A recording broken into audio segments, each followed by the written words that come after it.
தென்தமிழ் திக்கெட்டும் பரவட்டும். முத்தமிழ் தாய்க்கு என் முதல் வணக்கங்கள். என் பெயர் பகவதி. நான் 4ஆம் வகுப்பு ஆ பிரிவில் படிக்கிறேன். நான் இப்பொழுது நம் மகாகவி பாரதியாரை பற்றி எனக்கு தெரிந்த சில கருத்துக்களை உங்களுடன்.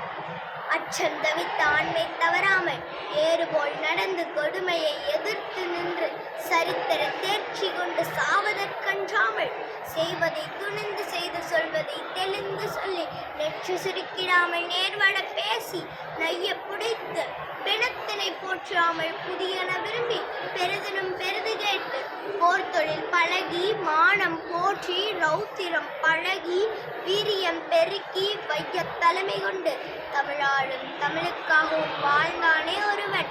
சித்தனை போல் திரிந்த சித்தனும் அல்ல, பித்தனை போல் அணைந்த பித்தனும் அல்ல. ஆனால் தமிழ் பித்து பிடித்த சித்தன். சூரிய துண்டுகள் இவன் 2 கண்கள், வீரத்தின் கூர்மை இவன் மீசை, மொழியின் மகுடம் இவன் உண்டாசு, கோபத்தின் நிறம் இவன் திலகம். மக்கள் மனதில் விடுதலைக்கு வித்திட்டவன், மனதில் உறுதி வேணும் என முழக்கமிட்டவன்.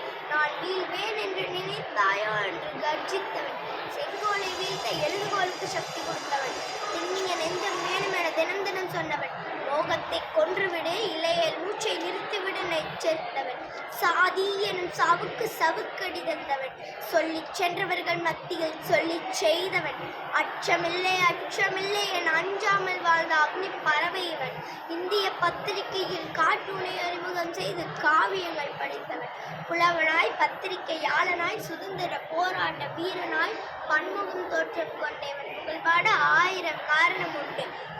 இவன் தான் நம் பாரதி. பாரதியை நாம் கொண்டாடும் போது தமிழ் தன்னைத்தானே கொண்டாடி கொள்கிறது. வாழ்க பாரதி, வாழ்க தமிழ்.